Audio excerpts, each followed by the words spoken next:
This is the first general seminar of the spring semester. And I thought I would say a word about what the general seminar is. We've very happily added new members to this seminar, and it's important that you have a little sense of the history of it. I do hope, as I said to Jayati, that this is the last of our general seminars on Zoom. Let's hope. But for those not familiar with the general seminar, which has such a generic name and yet such an amazing history, it dates to the origins of the University in Exile in 1933.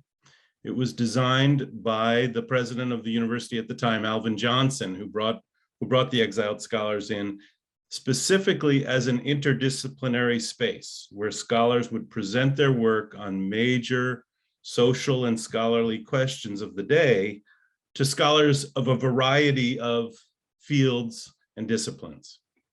That's what it was by design. It was a place where seminars were expected to be relevant and accessible and at the highest level at the same time.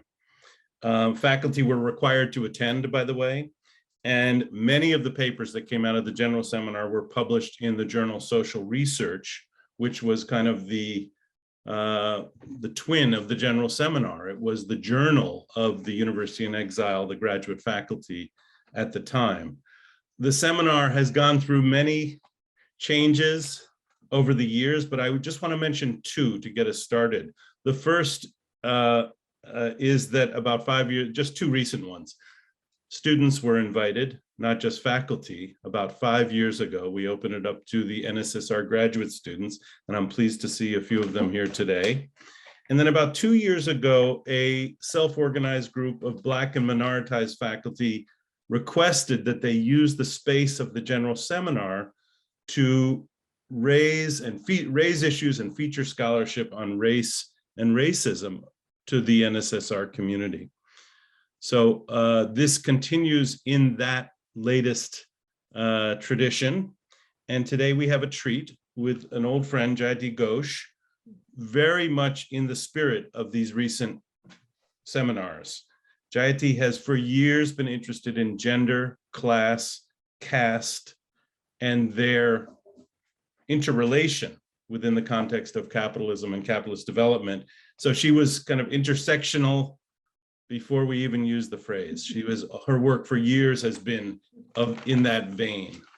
So I'm pleased to welcome her, but I want to leave it to Anwar Shaikh, our colleague, to introduce the speaker. And for those of you who don't know Anwar, his time at the New School does not quite date to the origins of the General Seminar in 1934, but he was one of the founders of our political economy program in economics almost 50 years ago. Maybe he can give us the exact years on that. Anwar's most recent book, as most people know, his magnum opus, Capitalism, Competition, Conflict, Crises, which has received worldwide acclaim, and I'm very pleased to turn it over to Anwar to introduce today's speaker.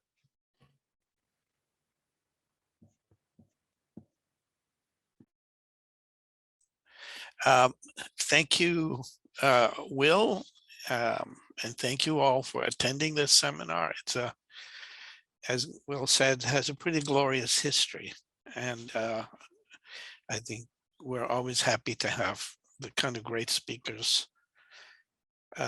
Jayati Ghosh is one of the foremost economists of the world, and I don't use that term loosely.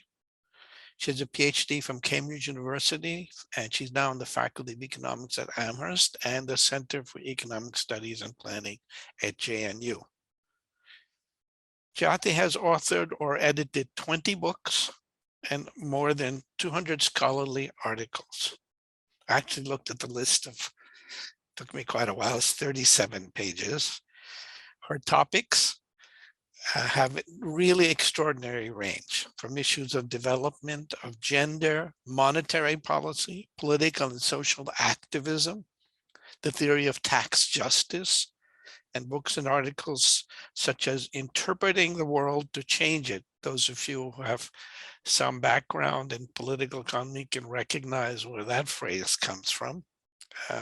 Global Inequality. Michael Koletsky as a development economist, which I knew nothing about before. reading capital in the age of finance, and the term capital here means, I think, das Kapital. And then Piketty and the resurgence of patrimonial capitalism, which in this case means Piketty's book, also called Capital, but also industrialization in China, India. I saw an article on Argentina, many, many other things. The topics are amazing. She's also received many prizes. I just cite a few. The International Labor Organization's recent work on research prize, rather, for the Nord-Sud Prize for Social Sciences from Pescara, Italy, the Ralph Miliband Lecture at the LSE. And what is really astonishing to me is, having done all that, she obviously has copious free time because she writes regularly for popular media, newspapers, journals, and blogs, and she consults for many governments and major agencies, international agencies. Now, before I turn the session over to her, she will speak for roughly 45 minutes and we'll open it up for questions. I ask you, those who have questions and comments, to keep them brief, out of courtesy to the many others who will want to participate in this.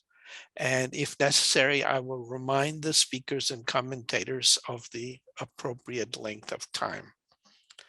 So with that, we are honored and delighted to have Professor Ghosh give a lecture at our NSSR General Seminar. And the lecture's topic today is how global inequality continues to prevent climate alleviation. Jayati, welcome. Thank you so much, Anwar, and thank you so much, Will. You know, I have to say I'm completely overwhelmed by this introduction. To be in a group, even a remote Zoom group with some of my intellectual heroes, and then to have them be so kind and flattering, it's actually overwhelming. So thank you very much for inviting me. I hope I don't disappoint the rest of you who might have been taken in by that very, very flattering introduction. But without further ado, let me go ahead and share my screen. Oh, wait a minute. I'm not allowed to share my screen. Can you just make me a co-host so I can share the screen? I actually don't know how to do that. No, but, I think. oh, share screen. I think, yeah. Yeah, somebody should be able to. I think Erica, make me a co-host. Erica can do it. Yeah. Oh, it's still. Wait a minute. Erica, can you give us a hand? Yeah, Erica, if you could just make me a co-host, I'll be able to. There you go. There we go. Wonderful. Thank you so much. Okay. And so now let me do the slideshow. Great. Yes, so this is actually work done in collaboration with some research students in Perry, and it's still work in progress. There are things that we are looking at still, but I thought I would share some of the important arguments at this point. Okay, let me just begin with the background, which is, I mean, the central argument really of this is that you cannot hope to address climate change without addressing inequalities, particularly global inequalities at this point, by which I mean inter-country. And there are several reasons for this, which I'm going to elaborate. But the other central argument is that the current global architecture and the current way in which the climate negotiations and other climate action are proceeding prevent that. They basically prevent any viable action on climate change because they are deeply embedded in a very unequal global system. So let's first consider the whole issue of how we assign climate responsibility. How do we decide which country should be doing what? It's kind of obvious that it's a global problem, right? I mean, it's climate and even carbon emissions, they don't actually have passports and they don't respect national boundaries and they don't get visas. So these are not things that really you can address at a national level, but that's really how they are being sought to be addressed at the national level. So countries are being given responsibility for meeting certain targets. And these targets are based on national carbon emissions. So this is how the negotiations have proceeded. Every country makes commitments. The most recent thing we observed was in Glasgow at the COP26. So there are many problems with the way this is done. Of course, it ignores the historic responsibility of richer countries, the carbon debt, so-called, that I will talk about a bit more. But it also, by ignoring the historic responsibility, it deeply understates the responsibility of richer countries, the burden that ought to be borne in terms of subsequent reductions of emissions. The other thing is that, the negotiations are entirely conducted on the basis of PPP measures of national income, that is GDP measured at purchasing power parity exchange rates, which for those of you who are not economists, I should basically explain that you can measure GDP or compare across countries at market exchange rates, which are the existing exchange rates that all of us deal with every day.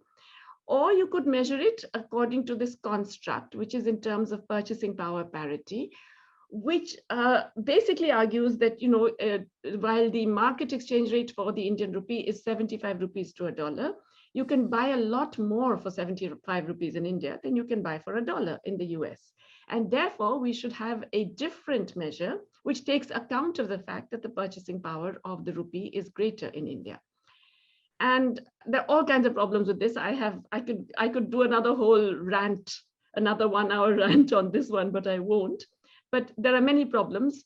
One of the most fundamental problems is that the PPP measures overstate the incomes of poorer countries. And that really means that they get assigned greater responsibility than they should be. There's another problem with the way in which these negotiations and the carbon responsibilities are assigned, which is that the measures of carbon emission are typically production-based rather than consumption-based. And that, because the North has succeeded in shifting a lot of the more carbon emitting production to the South and importing those goods rather than producing it themselves, this underplays the continued significance of consumption in the North.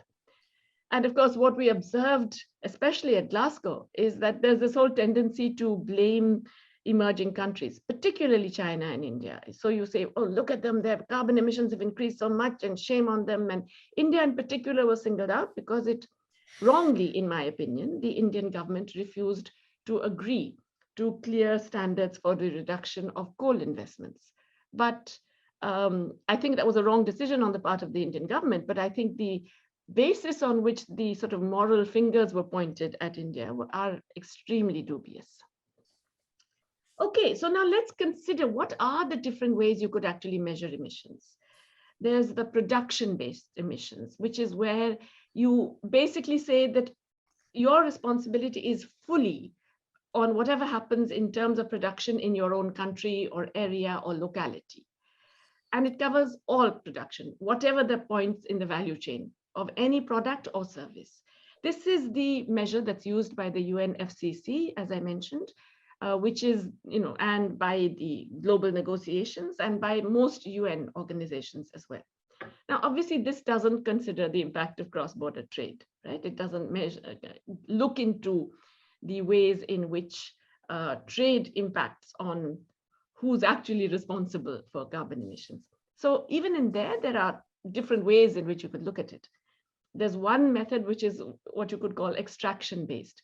That is, you look at the problems, the troublemakers like fossil fuels, and you look at the whole full cycle of that extracted natural resource. So you say, okay, who are the agents who are extracting coal or oil or natural gas or whatever? And you consider the downstream emissions enabled by the sale of that resource. Okay, so you are really looking at the extraction and you're assigning responsibility according to who's extracting and how much they're gaining from that extraction.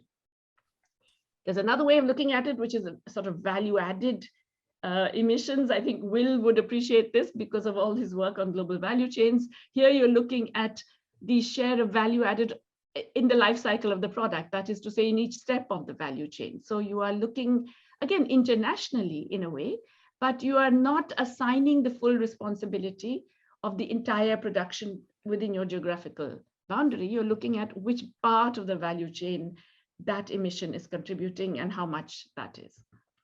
And then there's the more straightforward one, which is consumption-based. What are the emissions that result from satisfying domestic demand, which is actually both consumption and investment. And so here you're allocating responsibility for emissions to the final consumers of goods and services, so that it doesn't matter if that emission is not produced domestically. If you're importing it, then you're responsible for that emission. That would be the consumption-based emission. But as I said, all of this ignores carbon debt, okay? And that's a big issue, because today's advanced countries, the rich countries, are responsible for 4/5 of global cumulative emissions for the past 1.5 centuries. Well, basically from 1850 to 2011 is for when this data has been attempted to be collected. And clearly a small group of rich countries, the United States, European Union, together account for nearly 2/3, Japan, etc. You bring in other high income and you've got 80% of global total carbon emissions is just from this small set of countries, which accounts for about 14% of global population today. Now, you could say, well, okay, but this is before this is a very long period in history. This is before people started realizing that emissions are a problem. So you can't blame earlier generations for doing things that they didn't even know were wrong. That's fine, but it turns out that in fact, more than half of these emissions occurred just in the past 30 years.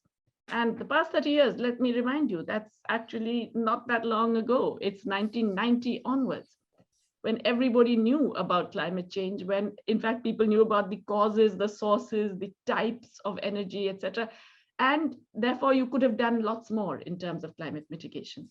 In other words, the rich countries, the 14% that I've been talking about of the population, just in production terms, even in the last 30 years, have been responsible for more than half of global emissions. So that's a very significant carbon debt. Is that recognized when we do climate negotiations? No, it's not. Okay, now let's look at production-based emissions, and let's look at the largest emitters. So of course, I think because of Glasgow, everybody knows how China has overtaken the US to become the largest emitter. And you can see the numbers here. These are comparing across 2000 and 2019, okay? So the orange bars are 2019, the blue bars are 2000. As you can see, in 2000, the US was almost double that of China in terms of total emissions.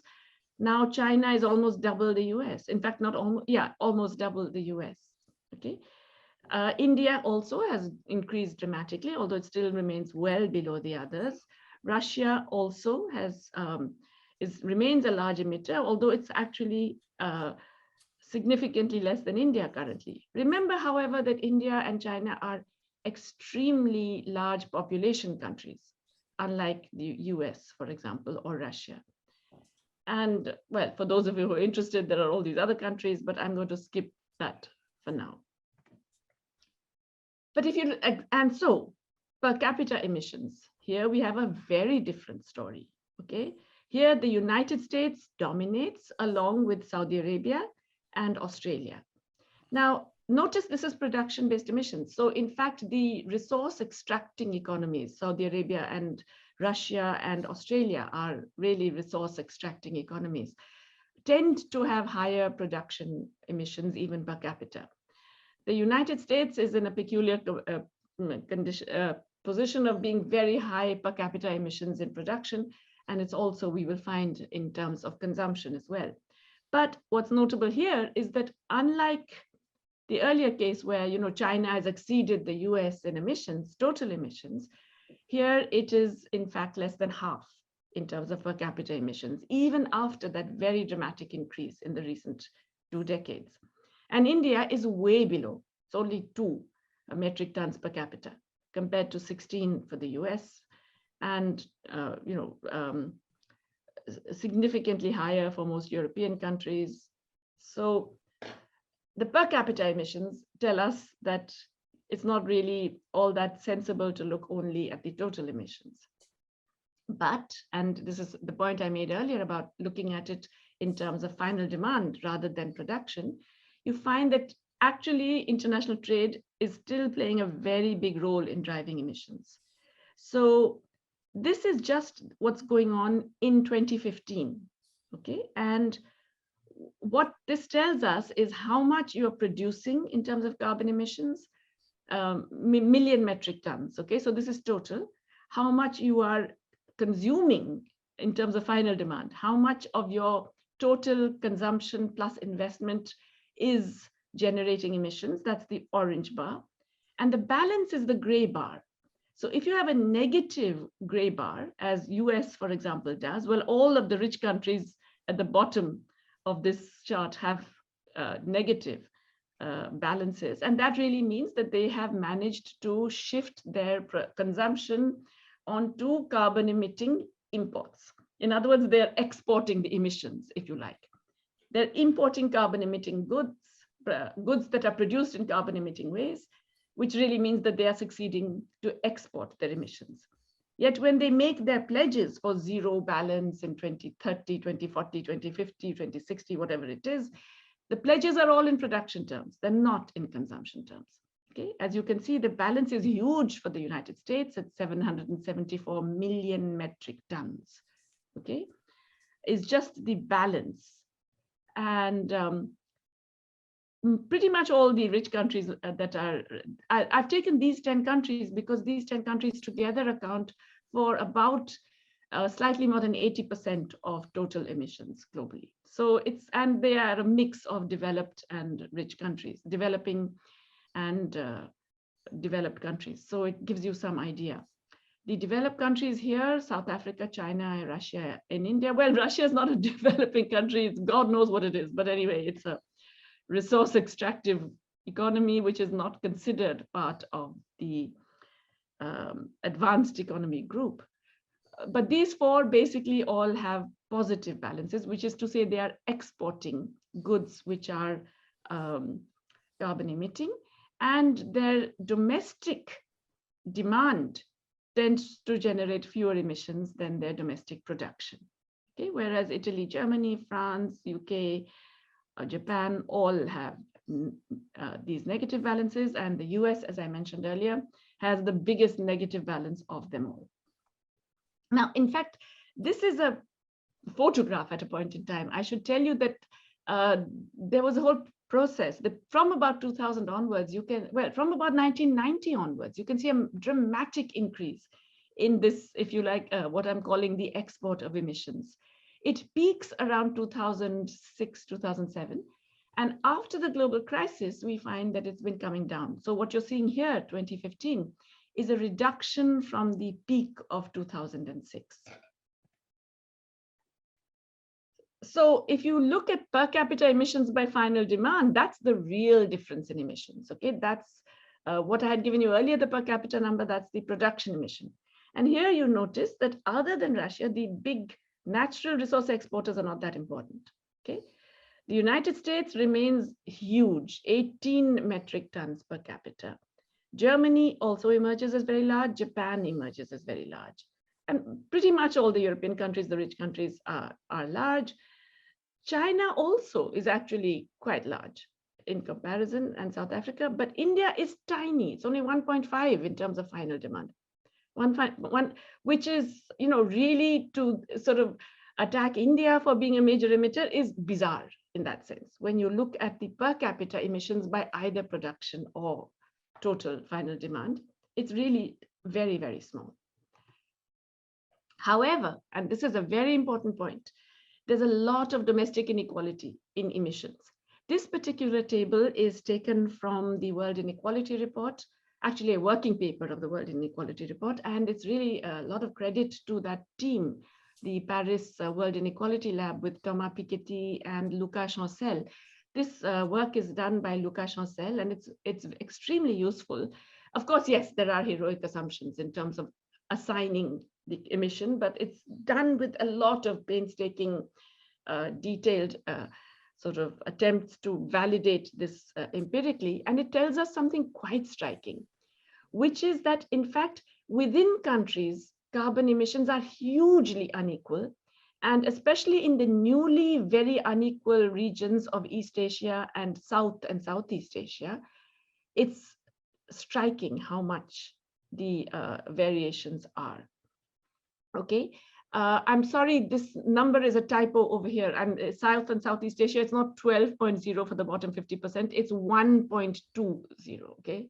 I'm very sorry for this, please. I just noticed it now, it's a mess. But it's 1.20, not 12 for the bottom 50%. But what do we find? We find that the richest decile in East Asia or in South Asia are very large emitters, larger than the bottom half of the population, even in the rich world. Okay, so the rich elites in the developing world are huge emitters. Now, of course, North America leads the pack, right? The richest elite, the top decile in the US and Canada are going haywire, 73 million tons per capita. And it's not surprising when you look at the behavior of the 0.0001%, right? Elon Musk and others going for joyrides to the moon and so on. It's not surprising that you get this huge emissions by the extremely rich. But the rich in East Asia, 39, let's even say 40 metric tons per capita. That is a huge multiple. It's actually almost 4 times the multiple of the emissions of the bottom half of the population in North America. And it's almost 8 times the number of the bottom half of the European population. In other words, it's not the case that it's everybody in these rich countries that is emitting vastly. It is actually the rich, the middle and the top that are doing the most emissions in the rich countries.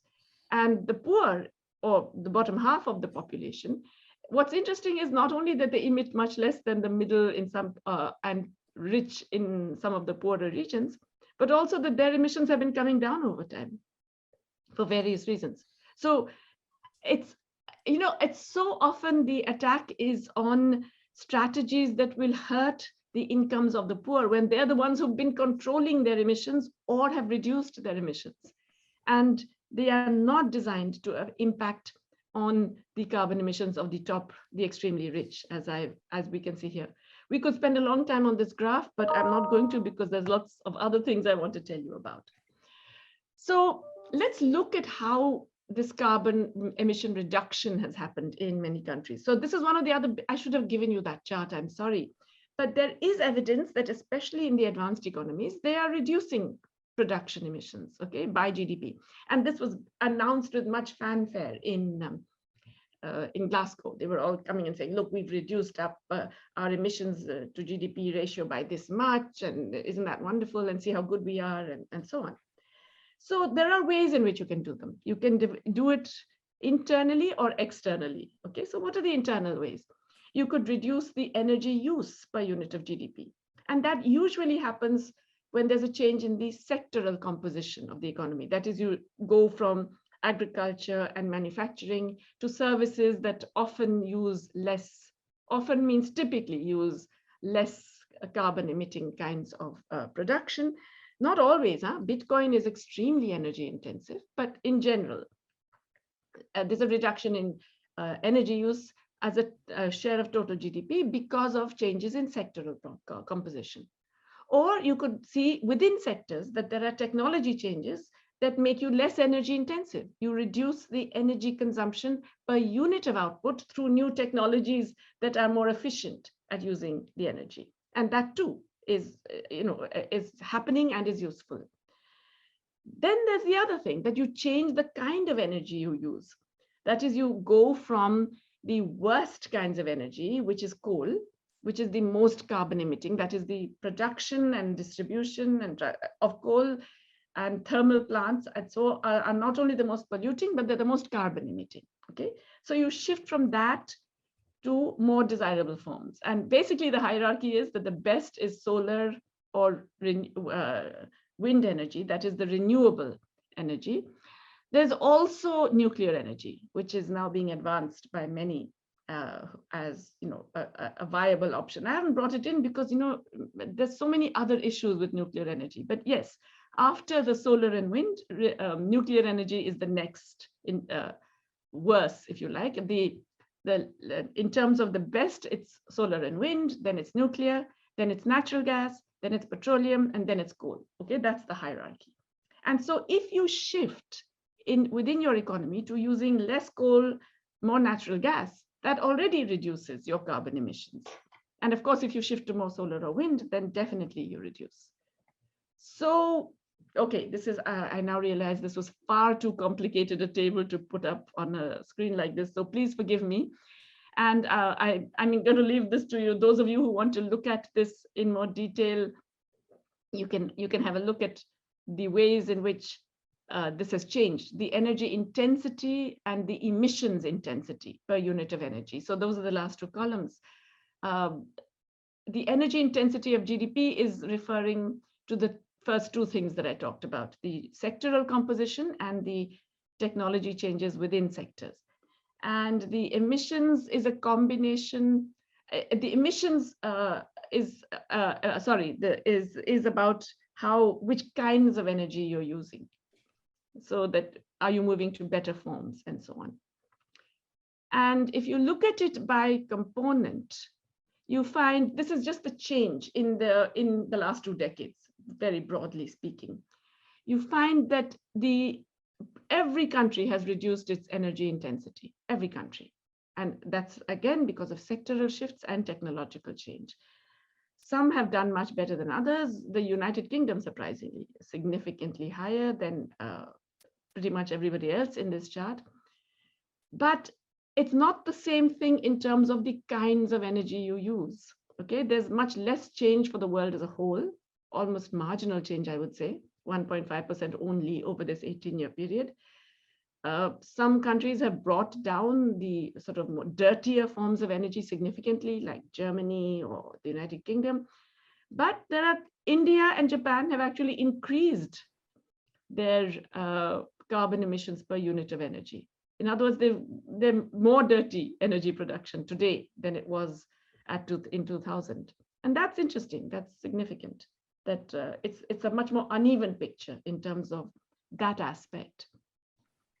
And of course, this whole thing about the mitigation strategy, there's a wide variation. It's very clear just by when I mentioned India and Japan being in the same boat, that per capita income is only one factor. Okay, it is a factor, but it's only one of the factors. And so, yes, we have substantial declines in the energy intensity of GDP, both, as I said, through sectoral changes and technology. But nonetheless, the poorer countries, India, South Africa, China, still have high absolute levels of emission intensity. Again, what do I mean? I mean emission intensity relative to GDP. We have higher absolute levels, largely because we have used different technologies. And of course, then the countries that rely on hydrocarbon exports, like Russia, also have high levels of emission intensity. So India, I told you already, we have low per capita emissions and we have low per capita income, both. Okay, but nonetheless, we are using more dirty forms of energy now than we did at the turn of the century. There's a significant decline, just 13% in terms of Italy to 40% in the UK. The point I made earlier that, France, Italy, UK, USA reduced the worst forms of energy sources. Japan and India have increased their reliance on them. But what's the reason? So for developing countries, a big reason for this inability to shift to brown energy sources, from brown energy sources, is insufficient access to the frontline technologies for energy saving and emission reducing production. And that's largely because rich countries have resisted technology transfer and have been enabled by the global intellectual property rights regime to enforce monopolies that prevent a wider spread of these technologies, making them accessible and cheap, affordable for developing countries. So the other aspect of this carbon emission reduction, as I mentioned earlier, and which we already looked at a little bit, is cross-border trade, the external reason. And here, the big story is China. The emergence of China as a major manufacturing exporter. Basically, manufacturing exports of China increased more than 10 times by value and even more in volume terms. And a significant share of imports from China are those that require more carbon intensive production. So for example, non-electrical machinery and transport equipment, they are big emitters. US imports from China of those commodities increased by 7 to 8 times. Just imports from China were more than half of that carbon emission balance. You remember I showed you that negative balance? For the USA, it was more than half. It was 63% for Japan, nearly half, 49% for Germany, 38% for the UK. So very much a process which took off after China joined the WTO, driven by advanced economies and their multinational companies. And it has actually, as I mentioned, declined in the last decade. From about 2008 onwards, we find a decline. What's worth noting is that China's trade with developing countries and Russia shows the opposite balance. In other words, if you look at what I showed you was China's total trade and that balance. If you look at China's trade with only developing countries and Russia, then you find that China is importing energy intensive goods from these countries. So it's going the other way. So what does this tell us? Well, it tells us, first of all, that, it's a false dichotomy. It's wrong to say that, this is a problem of development and poverty reduction versus climate mitigation, because it is possible to choose a development pattern that can improve your energy efficiency and reduce your carbon emissions if you go by those three components. If you if you improve energy efficiency of the economy as a whole through the sectoral and technological changes that I've mentioned, if you change patterns of investment and consumption to activities that require less energy, and within energy, you reduce the share of the carbon emitting sources in the order that I mentioned, from coal to petroleum to natural gas to clean renewable, solar, wind.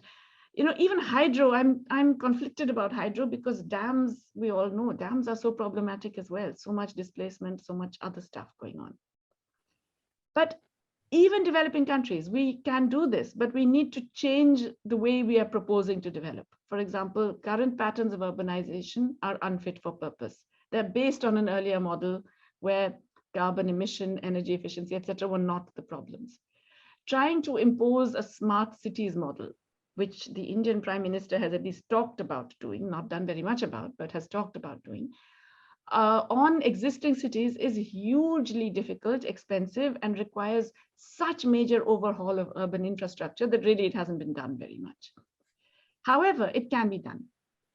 There's a study Chomsky and Polin have identified in their book, but it's based on a much larger study done by my colleague Bob Polin here at UMass, that suggests that you can actually do it with 1.5% of GDP annually, spending by large economies. That's not that much. That's really actually nothing. When you consider the huge amounts of money that were suddenly pulled out of a hat during the pandemic by advanced economies, this is really not a large investment. But obviously, you need finance, but you also need access to technology. And both of these are problems. So finance. They promised in 2012, the advanced economies in one of the COPs, I forget, was it COP 16? They promised that the developing world would get access to $100 billion of climate finance every year. And it was suggested that this would be official bilateral provision of finance, okay?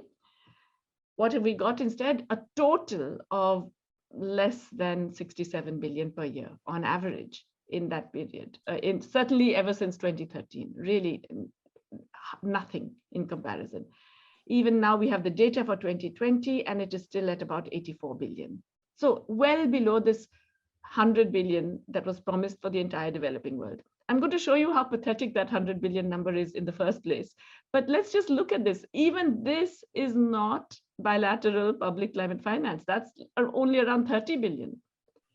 The multilaterals, which is really not the rich countries, right? It's not the rich governments putting out any money. It's not G7 doing anything. It's multilateral financial institutions giving loans, which is what they're supposed to do, which is their job in life. They have accounted for about half of this money, which is not very much, as I said, it's really quite small. And then you have some export credits, which are pathetic. And then they're claiming credit for mobilizing climate finance by providing guarantees and doing these extraordinary public-private partnerships whereby public sectors, governments and taxpayers underwrite risks and allow all the profits to be taken by the private sector. And that is also included in the so-called climate finance. The promised amount, 100 billion, was frankly laughably small, but even that laughably small amount has not been met. And if you look at the intent, it's not even 1/3 of what was promised, because as I said, it's around 30 billion in terms of bilateral public finance. Meanwhile, how much are the rich countries doing in terms of fossil fuel subsidies? 6 trillion. Now, this came, I have to confess, this came as a surprise to me as well, because I had been going with the number 500 billion of carbon subsidies, fossil fuel subsidies, which is floating around. The OECD mentions it, UNFCCC mentions it. So everybody has been saying 500 billion.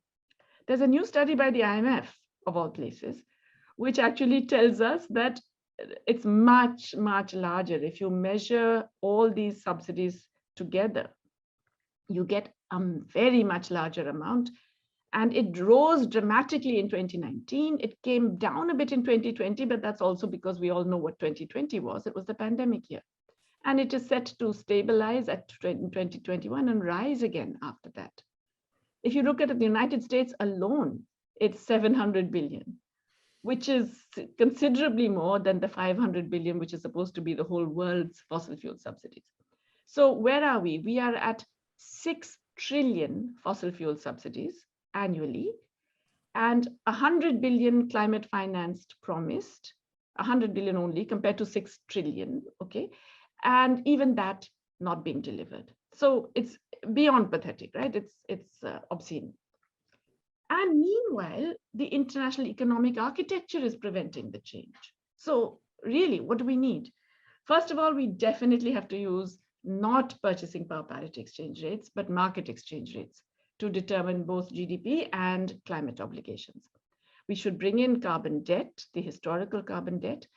Why? Because if you want to stick, well, I don't even know if people seriously expect we can stick between 1.5 degrees in the foreseeable future. But even if you want to stick to 2 degrees, there is a carbon budget globally. And the advanced countries, the rich countries, 14% of the world's population will continue to hog more than half of that global budget, even with all the current carbon commitments they have made, because they're doing it as a proportion of their existing carbon use. And so it's deeply unfair, both in relation to the past and in terms of the present, and certainly for the future. Obviously, we also need massively increased climate finance. And the principle should not be foreign aid. It should not be this largesse given by rich countries to the developing world, but should be recognized as global public investment necessary to meet a global public challenge. It is a global challenge. Let's face it, climate change is going to hit everybody in every part of the world. And so you really have to treat it as global public investment. I have argued that expansion of the special drawing rights of the IMF is one possible route, and it should be a much larger expansion. Obviously, there have been proposals for a 2 trillion fund. The US Congress, the House of Representatives actually has a letter of 150 reps who have argued for a $2 trillion expansion. That's just the beginning, I would argue, but that would provide the 100 billion required, at least for developing countries. And really, it is because it's easy money, it's free money, it's cheap, it's unconditional, it's non-debt. I mean, it's harder to think of a better way of providing climate finance. But then there's also the issue that you have to regulate and control private finance, which it continues to fund brown projects. And we don't recognize this, but in coal, China is routinely blamed for continuing to fund coal investors. And it's true, China is the largest public funder of coal investments, but it is a tiny part of the global funding of coal investments. So who are the big global funders of coal? Well, out of the top 10 biggest funders of coal investments globally, 8 of them are large US finance houses. The biggest of them is Blackstone, which funds about 40% of global coal investments today. So we should be regulating private finance. We should be telling private finance, if you're going to fund coal, you have to put triple that amount in terms of green projects, for example. What's a solution that many in the rich countries have proposed and the Biden administration is apparently very fond of is border carbon taxes. That is to ensure that you're not importing carbon intensive products, you put a tax on countries that are exporting using carbon intensive techniques. Now, essentially, this is a trade protectionist device in current form, because this is just, if you like, in isolation, a silo of this tax. And if you do not have principles of compensation of the countries that would lose out and sharing of the revenues from this tax that are clear and just, if you don't have that, then it's actually a disaster. It's a clear trade protectionism. So the problem is that, this sort of tax and dividend policy, which it's often announced by the protagonists, and a lot of liberals, a lot of Democrats in the US are in favor of it. It requires trust and international cooperation. And I don't have to tell you right now how little of that there is. And obviously, the intellectual property regime is a major, major barrier to change. So you have to share green technologies. We haven't even managed to get a TRIPS waiver through 2 years of a pandemic. So I'm not very hopeful that we will get a TRIPS waiver for the IPR regime. But until it changes, we are not going to be getting technologies accessible to the rest of the world, and they will not be able to move to greener forms of investment, and they will not be able to reduce their carbon emissions at the proposed rates. But there are other concerns, which I would like to just briefly mention before closing. Cap and trade is not effective. All it does is transfer the location. For those of you who don't know what that is, it means that, if you are a big carbon emitter, then you can actually trade some of your emissions with places, countries, companies that are using less carbon. They will get a credit and you can pay money and buy that credit. So it's very clear now that it's been almost ineffective in reducing emissions. Cap and trade is really a waste of time and resources. But then a lot of the mitigation efforts, which are very good and which especially people in the US in Northeast, where I'm currently located, everybody loves out here. Some of them are also hugely problematic. Let's take solar energy and electric cars, which are good, right? Everybody loves them. They involve the need for new minerals. Lithium particularly is a highly prized. There are a bunch of other rare earths and other minerals, but lithium is the biggest one. And it's already evident that this has created significant resource grab. It's created resource curse for some of the exporting countries. And there are huge environmental problems associated with the mining of lithium. Why? Because it's all unregulated. In the US, everybody says, yes, yes, we want electric cars and we want our solar panels. And yes, lithium, wonderful. Nobody stops to think, how is that being mined and extracted? What are the terms? What is it doing to local populations? How many people are being displaced? What is the pollution created by that mining? And yet those problems are huge. Another thing everybody loves out here in the Northeast US, so recycling waste. We're all putting stuff into blue buckets and green buckets and whatever buckets and so on. 80% of US waste is exported. And in some European countries, it's even higher, okay? And it's exported to the developing world, to poor countries to be recycled, often in very hazardous conditions with very adverse environmental implications. China used to be the largest importer of waste. In 2018, it actually banned it, as a result of which a lot of that has moved. Some of it has reduced, which is a good thing, but a lot of it has moved to other countries like India, Indonesia, Philippines, and so on, which have not banned it. I can show you landfills in India where I can show you the conditions under which that waste is recycled, which are not only extremely damaging to human health and environmentally polluting, but they create massive problems because a lot of the poisonous chemicals leak into the soil and end up poisoning agriculture as well. So it's a nightmare.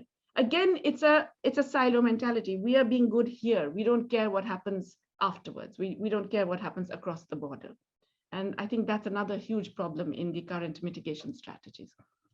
And then, as I mentioned, private financial markets are still incentivized to fund brown investments. There's no regulation, there's no disincentive.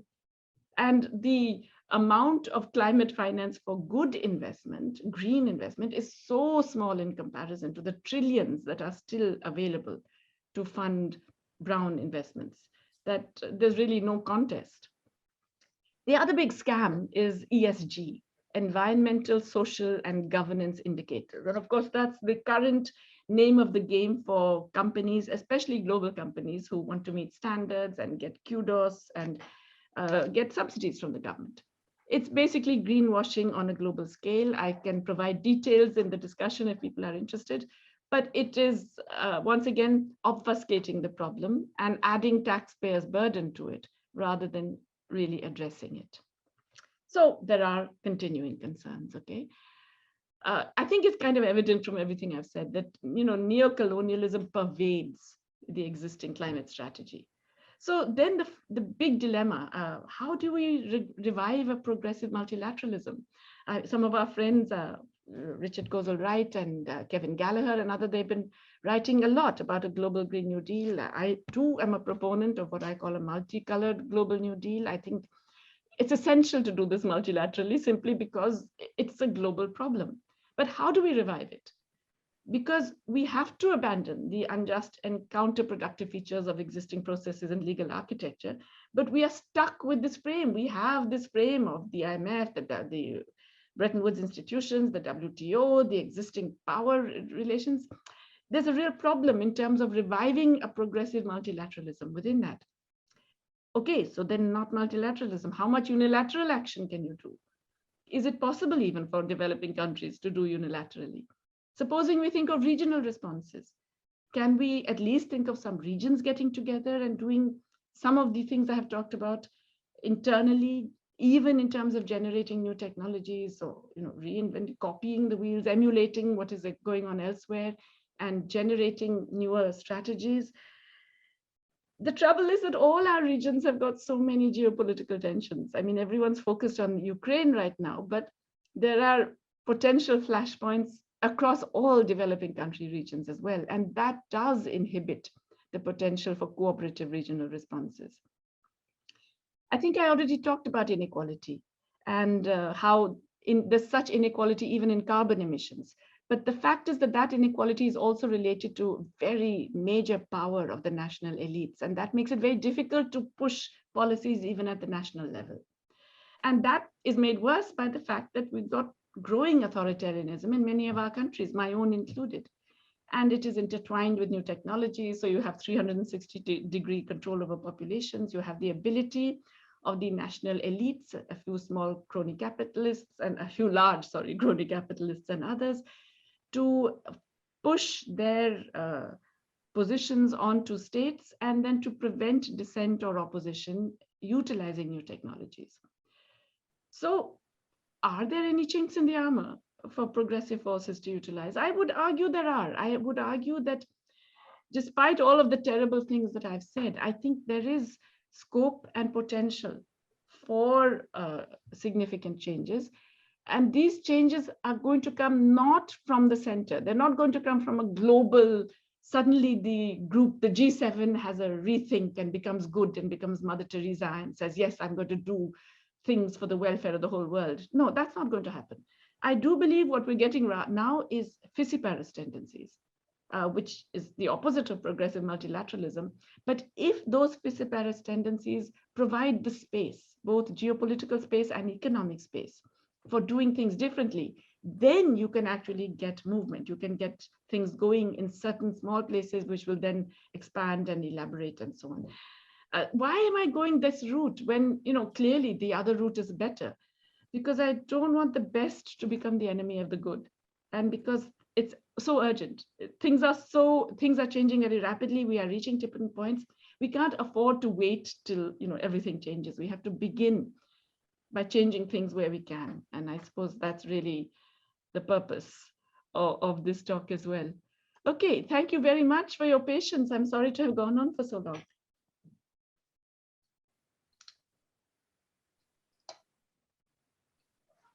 Your timing was perfect. I was watching my watch and you're exactly on time, as you always are.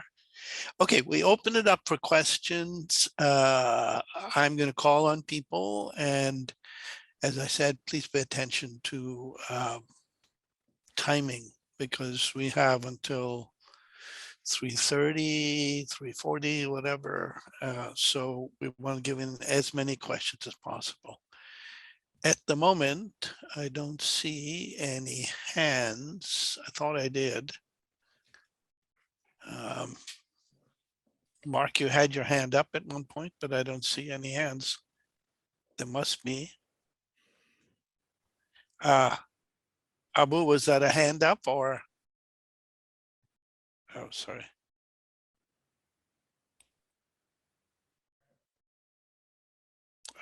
Ying? Thank you. Thank you, Anwar. And thank you, Jayati. It's a really a wonderful talk. There are so many details. It's so rich. And I'm so excited to hear work that is along the lines of challenging the mainstream narrative on climate change discussion, which is something that I'm also trying to contribute to.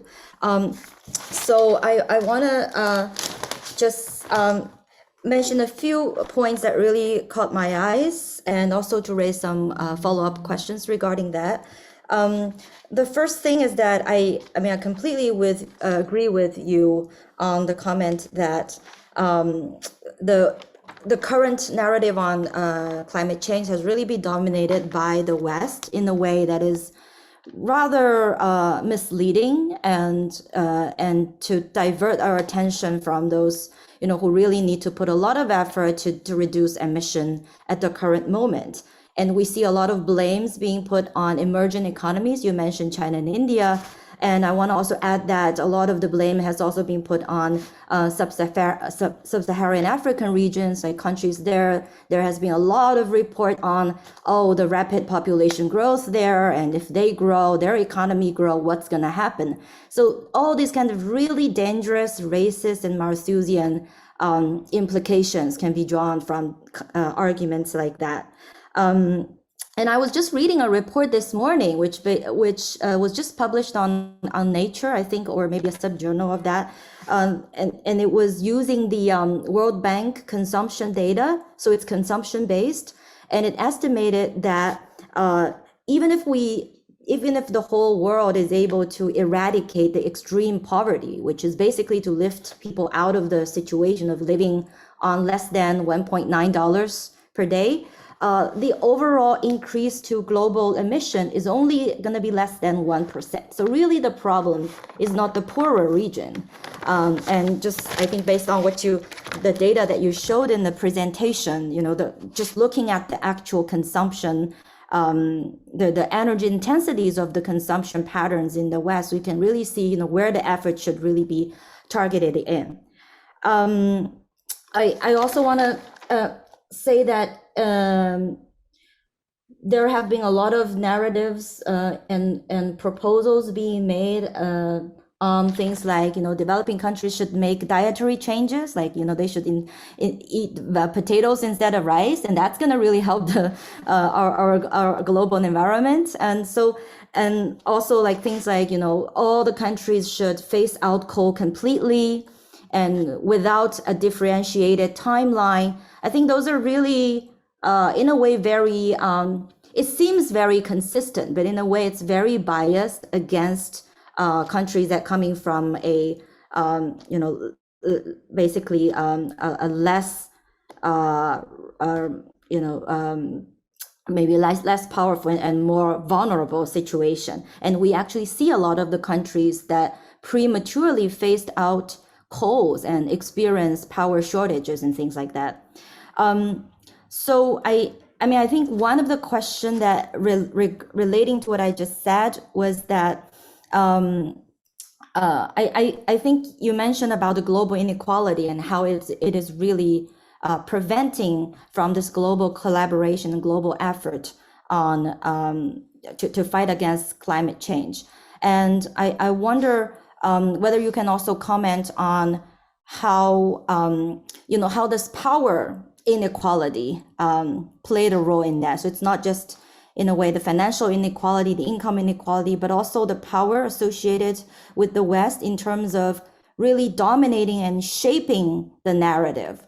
to the extent that we can see that the question is not lack of data. We have so many available alternative data, consumption-based data, per capita level data, and all the data that you have just shown in the presentation. But rather, this really powerful narrative that we are encountering every day that is so misleading, that is so biased. And so basically what your thoughts on that are, because it really reminds me of what we are doing in the heterodox economics discipline with regard to the critique to neoclassical theory. I think many colleagues in my department, Anwar, Duncan, have all written articles to make that point, that it's not that we don't have data to show that people are not making, self-calculating utility maximization choice every day. But why is this kind of assumption still so dominant in the current economic thinking? So in a way, it's more, a political issue, and it's really the political power that we need to challenge here. So I think that's one thing that I really want to hear your thoughts on. The other thing is your comment on the lack of technological accessibility in the developing region, in extremely the underdeveloped region, to use alternative energy resources, for example, for them to make mitigation and adaptation efforts. So I wonder, because I do study, I mostly do research on the China case. So China in that sense is a little bit tricky because it actually has invested a lot in terms of renewable energy development, especially solar. And to the extent that because of its scales of economies of scale, the solar price these days is actually lower than coal. So in certain sense, the technology is there, the financial capacity is also there, at least in the case of China, to produce this kind of alternative energy. But at the same time, because of its own position in the global capitalist division of labor, all of the problems with capitalism itself, such as, most of the jobs being generated in the renewable energy sector is actually in the informal sector. Therefore, that has a lot of labor implications and all that. Those things cannot be really addressed by simply introducing new technology or expanding financial capacity. So I also was hoping you could comment on the role of capitalism, basically, right, in our overall thinking on how to fight against climate change. Thank you.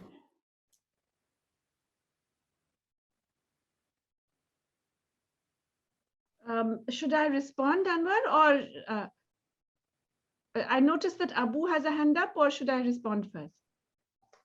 I think you should respond one at Okay. a time, unless some pile up, because it gives people who are asking questions a chance to ask a different question. So sure.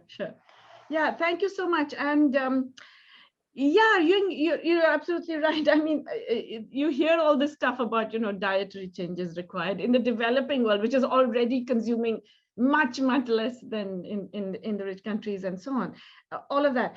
And all of this narrative, as you have correctly said, is a reflection of global power inequalities. I think that is very evident. It's not just in terms of, and it's part of it's not unusual to see that, because this was also the story with, all the narratives about the debt crisis, that there are these foolish countries who borrow too much and then don't know how to handle it. And then they keep getting a debt crisis and it's all their fault. And, it's the kind of paternalistic stroke colonial approach to a development that has characterized a lot of the multilateral institutions' way of working. In this case, why do I think it's more dangerous even than what we have seen so far? And it's absolutely right that it's an inequality of power. It's terrifying because it has massive implications, I think, and I hope I'm not being dramatic, but I do feel it has implications for the whole of humanity. In other words, it's a real survival of humanity question in which seeking to apportion blame to those who are, and putting the burden on them and saying, well, I'm doing my bit, which is this much percent, and so you should do your bit, or I will do some trade sanctions or something, is so mind-bogglingly stupid, right? Because it really is exposing the rich countries also to unbelievable kinds of climate catastrophes, which I think people have not even begun to imagine yet. So yes, it's global inequality, but it is a very, how shall I put it? It's well, irrational is not the right word, but it's a global inequality which is counterproductive even for those who are powerful. You know, and it's, I don't even mean in the long term. I mean, seriously, if you're going to get the kinds of climate changes that are now not forecast but actually happening in a more extended way, then we are talking about such huge dislocations even in the rich world that it doesn't seem at all sensible for that particular narrative to dominate. You know, even it's not in the interests even of the powerful. That's what I'm trying to say in a very convoluted way. And so glad you raised China, because, you know, it is, as you say, it's an outlier in all of this. And in everything that I said about the developing world, honestly, we have to keep China out of it because it's completely an outlier. I think, again, one of the things people don't realize is the reason why solar energy today is competitive with other forms of energy is really because of Chinese investments. It's Chinese investments that brought it to scales and levels that reduced costs to the point where it is now affordable in a way for across the world, and why, you know, small decentralized solar energy constructions can be thought of in Africa, for example. And that is entirely due to very, very major systematic Chinese investments over more than a decade. What has been the outcome? Well, you get trade cases against you in the WTO that you are subsidizing wind and you're subsidizing solar, and it goes against the WTO. And these are cases brought by our friends, by trade unions in the US who are persuading the US government to take on these cases. Of course, now the whole China fear factor has grown beyond that, but there is a real, China and India have both faced cases in the WTO for subsidizing solar energy by the same countries who are attacking them for not reducing their carbon emissions fast enough. So yeah, it's a kind of peculiar doublespeak. Having said that, I think the other point that you raise is actually very, very true and very, very valid, which is in a sense also harks back to the point I was making about mitigation strategies and what they do to mining and so on, which is that all of this is in the framework of capitalism. And capitalism does certain things, as Anwar has been telling us for decades also. And the ways in which, therefore, these so-called good processes are carried out and the mechanisms that are used are such that they actually dramatically worsen the material conditions for a significant number of people.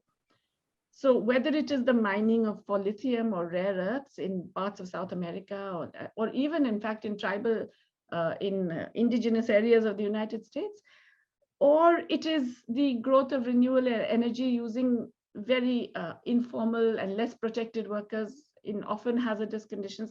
Yeah, these are all parts of, if you like, the organizational framework of capitalism that is making these even good processes have such negative implications. So again, I'm not even saying let's have the overthrow of capitalism, because honestly, I'm getting old and I've been waiting so long for that. So until then, let's regulate the hell out of them.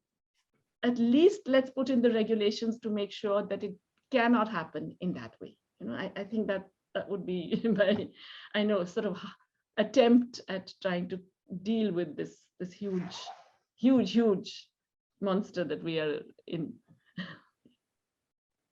Thank you, Jayati. That's quite a lot of range, and there was crucial questions.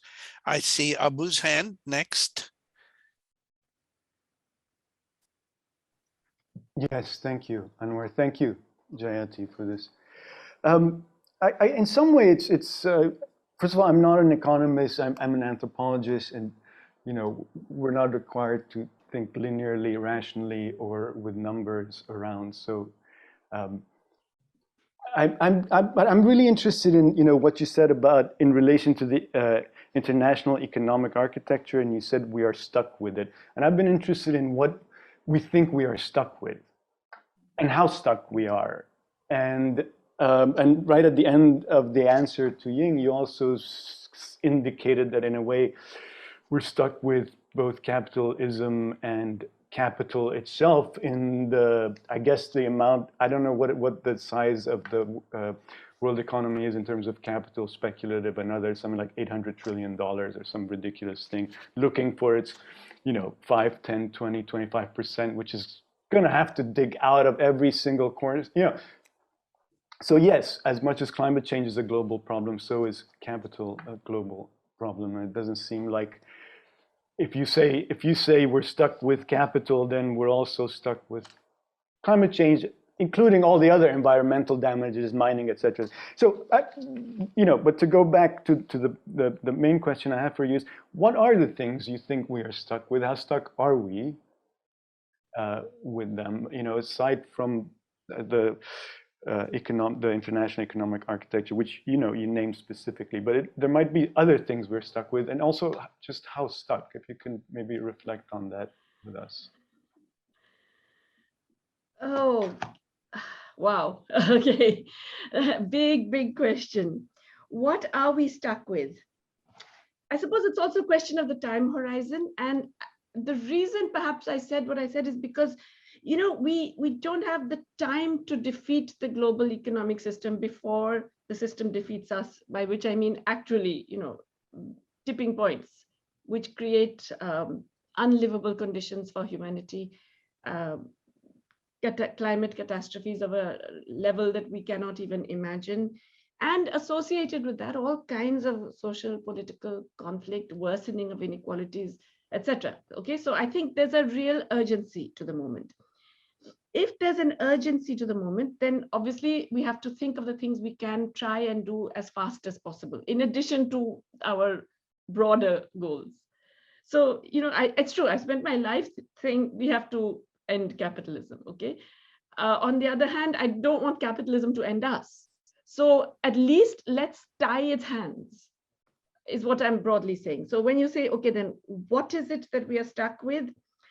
I don't mean to say we are forever stuck with capitalism. What I do mean to say is that if we want to address climate change in any feasible and meaningful way today, we have to recognize that global inequality expressed in this extremely capitalist way is preventing us from doing anything meaningful. So we have to get rid of those things that are preventing us from doing those. And so, yes, all this talk of New Deal, for example, what is it emphasizing?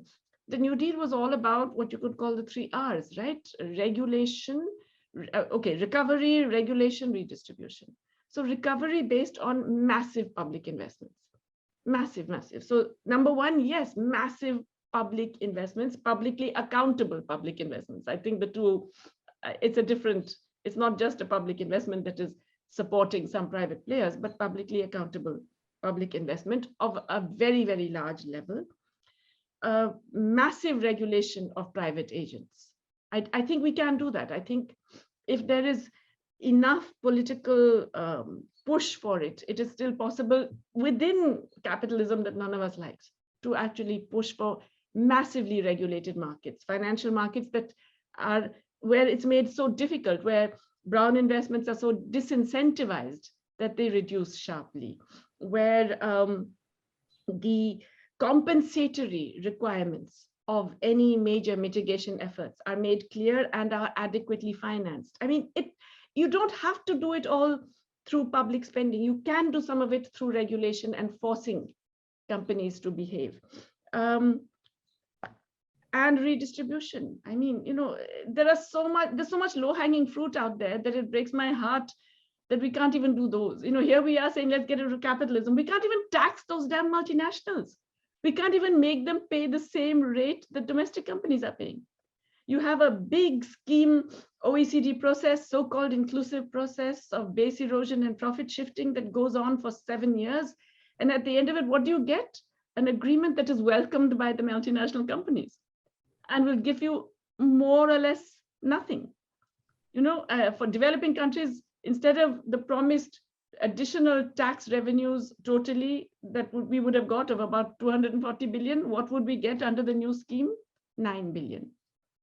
Really? And for that, we have to celebrate. So I'm saying there's so much we could do, even within the existing legal framework.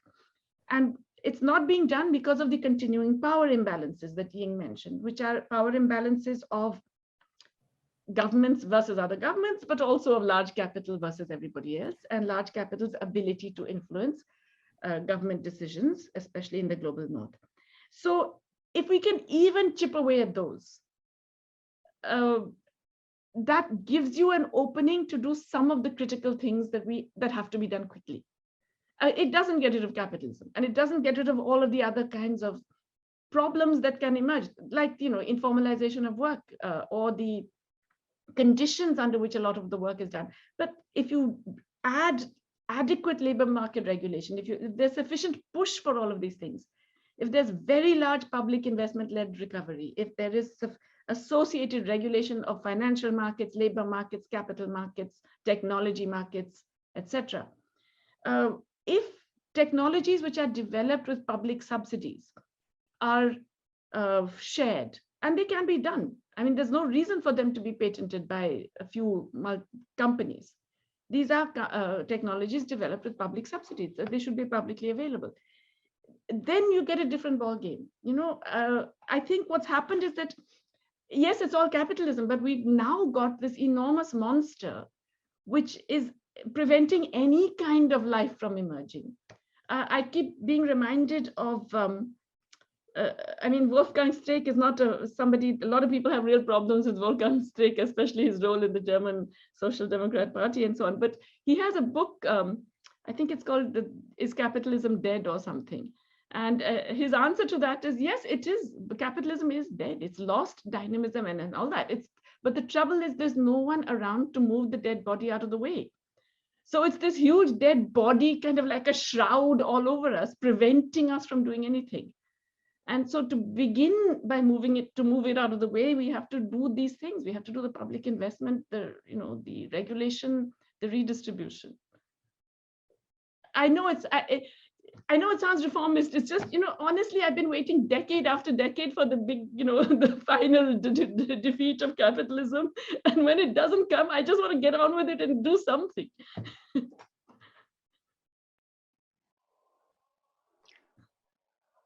Yeah, no, I mean, I wasn't nodding or shaking because it sounded reformist. I actually think we're stuck with much more than you're saying we're stuck with. Yeah. Abu, I honestly hope not, because then none of us could sleep at night. Huh? Well, join the club. There's now we have gummy bears for that. Yeah, we do.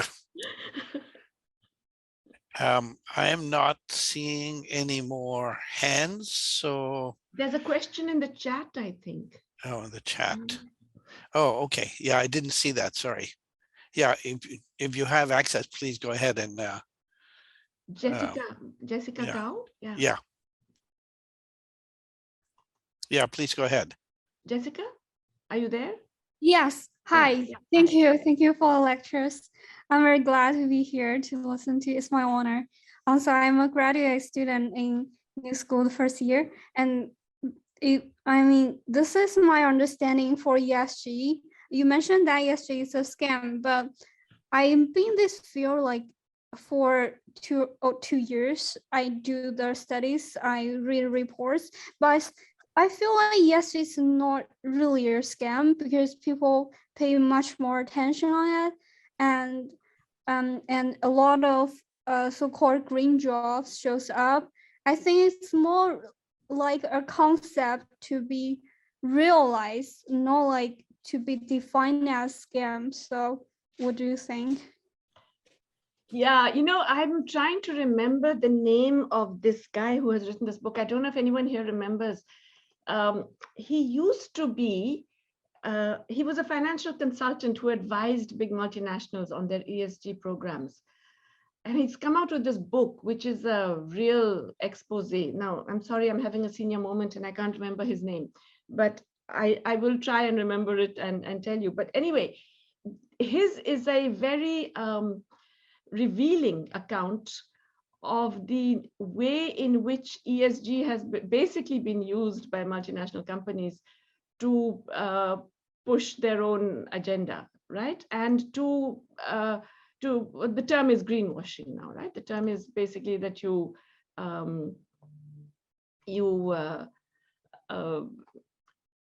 cover up, you use accounting methods to claim that you're doing something which you're not really doing, okay? And so you meet the criteria of saying that something is an ESG investment through various means. And they're usually accounting means. They're rather similar to the means that are used for tax avoidance, which is also strictly legal, okay? But the funny thing is that it's not anymore one whistleblower who was in such and such company who has, remorse and is now exposing it. The Financial Times has been running a series of articles on what they in fact are also calling a scam, or I think they call it a scandal. But they basically say that it's become a huge source of growth for the asset management industry, because they're all anxious to get in on the game. ESG automatically gives you all kinds of benefits, especially with all of the multilateral institutions offering finance for ESG investments, or offering to guarantee loans made for ESG with ESG claims and so on.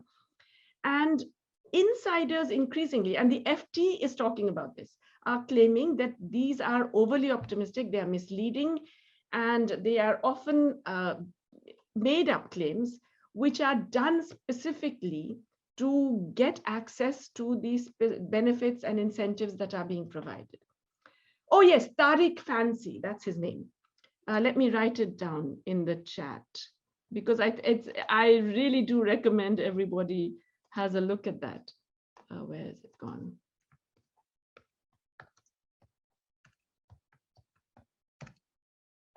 He was, I think he was a manager for Blackstone, and he did this ESG stuff, and it's a terrific expose actually. But he's just one. In fact, now there's more and more evidence that a lot of this ESG was using accounting measures to grab hold of public resources that were being provided as incentives for desirable green investments. And it's not surprising. This is what people are paid to do, right? I mean, the objective of a corporation is to maximize its profits, and there are different ways to maximize profit. One of them is to grab whatever is going in terms of any available public subsidy or incentive and not do very much to justify it. So we should have seen it coming. It's a failure of the way in which the definitions have been made. Or I also don't know whether it was always an unconscious failure. I suspect that a lot of it was done on purpose, because many of the people who drop these things are the people who also work for Blackstone and so on. So, but nonetheless, what we have today is ESG that nobody trusts, not even the City of London's bastion, the Financial Times. So yeah, I think ESG, definitely it is a scam. I see. Thank you. Yeah. Thank you so much. Sorry, are there other questions? If not, I would like to ask a question. And actually a comment, first of all, on the point that you made. Orthodox economics measures the efficiency of the use of resources by profit. That is its measure, and it defines this on the grounds that it takes into account all things except what they call externality. So if you dump your stuff into the river, okay, that's an externality, but usually it doesn't happen. And the reason this is important is that I'm struck, as many of us are struck, is that Orthodox economics dominates the whole world now. Every economics department everywhere in the world is dominated, except perhaps a few here and there, like ours in UMass Amherst and Utah in the US, and I'm sure a decreasing number in India. China has almost all. So if we don't fight against the orthodoxy of economics, we are always appear to be speaking from a uneducated position. And so the fight that we have all been engaged in is not trivial because it provides a foundation for a different kind of argument. MMT is an example, for instance, it's beginning to hold currency because it overturns some conventional views. So I want to support very much the idea that fighting against imperialism includes fighting against the imperialism of the orthodoxy. And then my question is, to what extent is population growth slowdown in the rich countries especially, but also among people whose incomes are higher, factored into the analysis for the future? I realize it doesn't come into effect right away, but it's been remarked for quite some time that the richer the country or the richer the people in a particular class, the smaller the number of children they have. In many cases, the number of children is about one or a little bit more than one, which is not self-reproducing. So how's that been factored into the story? That's a really good question, Anwar. I don't know if I know that. I mean, I know the projections are never made on per capita emissions basis, right? The projections are always made in absolute number or relative to GDP, both of which are highly dubious. The per capita, though, you know, I would argue, I don't know if it's population growth that matters so much as the income distribution. I mean, I just showed you those crazy numbers, right, in terms of emissions distribution within populations. So even if the poor have 5 children, you know, in a family and so on, they would still be emitting less than Elon Musk and his one child. So in a way, but over time, you know, again, I don't think population growth has much to do with emissions because 14% of the world was responsible for 80% historically, for more than 50% in the past 30 years, for more than 40% today. And within countries, you find the same kind of deep inequality in emissions. So over time, I guess it would not depend so much on population growth per se. I mean, it would affect the per capita number, obviously. But I think the overall trend of emission would have much more to do with the extent to which other things actually do play out. How do incentives work for different groups? What kinds of regulatory practices are available to direct people into different forms of consumption and investment? What residential and urban location policies are in place to reduce emissions? And so I think it's all of that kind of thing that would matter more, but I may be wrong. I don't know. I mean, I don't know either. I don't see any other hands. Am I missing? Yes, I think there is a hand. Quentin, is that? Oh, yes, I just saw Quentin. Yes, Quentin, please. Hi, thank you for your presentation. I have so I was really struck by the table you showed us, breaking down emissions by income decile in different countries. And I had seen something similar a few months ago, I forget where. I'm not really familiar with the numbers in this field, but I was wondering whether there were any estimates or if you could give us a sense of, I don't know, projections that might exist regarding like the question of how far emissions could potentially be reduced with reductions in inequality in the world's major emitter states. Because the reason I'm asking is the question of an international agreement, taking into account historical emissions, et cetera, seems so difficult to achieve, at least the way you've explained it, that I'm trying to think through basically just if the world's largest emitter states would deal with questions of inequality more directly, how far can that take us, like in terms of emission reduction? Yeah, another tough question, but you know, you're absolutely right that domestic inequality is huge. So as I said, I would point everybody to this excellent study by Lucas Chancel. I'm going to put his name down here. And it's the World Inequality Lab. They produced the World Inequality Report, Thomas Piketty and he and a bunch of others, Gabriel Zuckman and Emmanuel Saez and so on.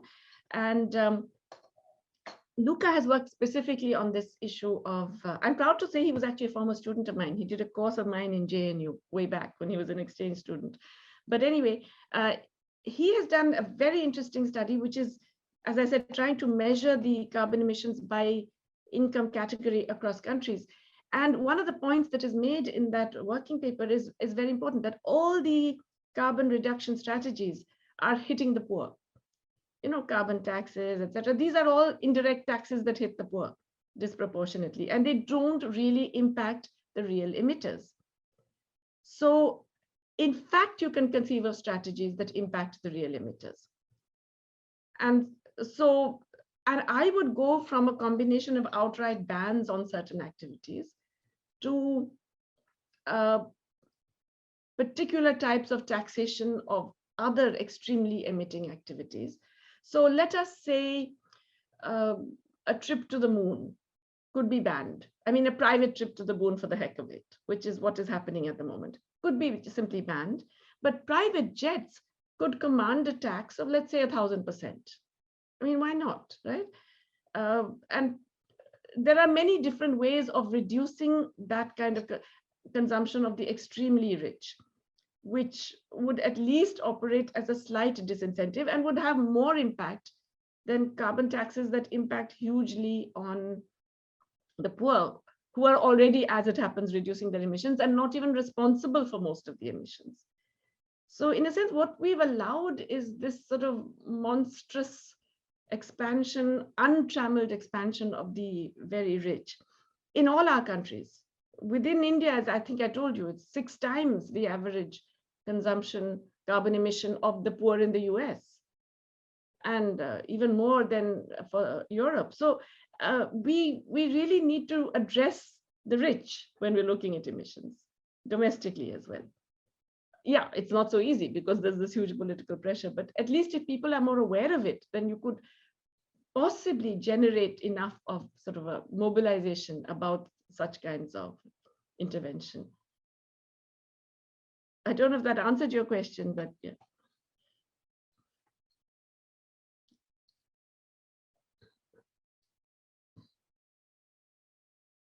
Once again, I'm not seeing, but maybe it's not because I see very well.